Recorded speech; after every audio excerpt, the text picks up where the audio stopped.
রমজানের বরকত বা এটার তাৎপর্য সম্পর্কে আল্লাহ রাব্বুল আলামিন অন্যত্রে বলেন, ইন্না আনজালনাহু ফি লাইলাতিল কদরি ওয়া মা আদরাকা মা লাইলাতুল কদর। হে আমার প্রিয় বান্দাগণ, শেষ নবীর উম্মতগণ, মনোযোগ সহকারে শোনো। আমি তোমাদের পূর্বে নবী রাসূল প্রেরণ করেছিলাম, তাদের উম্মতরা রয়েছে, তারা 500 বছর 1000 বছর বয়স পেয়েছিল। কিন্তু আমি আল্লাহ চাই আমার প্রিয় হাবিব মুহাম্মদ সাল্লাল্লাহু আলাইহি সাল্লাম তার উম্মত নবীদের থেকেও দামি হোক। পড়েন সুবহানাল্লাহ। বলুন তো, তারা বয়স পেয়েছে 500 বছর 1000 বছর, আমরা পাই মাত্র 70-80 বছর।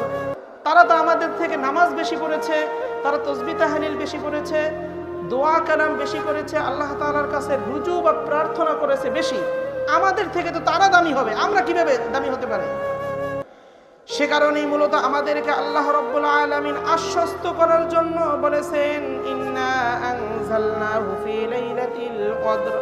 মনোযোগ সহকারে তোমরা শোনো, আমি তোমাদেরকে দামি বানানোর জন্য কিছু গিফট বা উপহার দিয়েছি, সেটি হচ্ছে শবে কদরের রাত। পড়েন সুবহানাল্লাহ।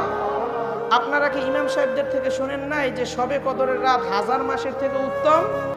দেখছেন আমাদেরকে আল্লাহ তাআলা কতটা ভালো আর মহাব্বত করেন, কতটা ভালোবাসেন। তাদের থেকে আমরা যাতে দামি হতে পারি সে কারণে কিছু কৌশল অবলম্বন করলেন, যা এক রাত্র, তারা তো 1000 বছর, আমরা এক রাত্রি 1000 বছরের সওয়াব কামাই করে ফেলি। সুবহানাল্লাহ।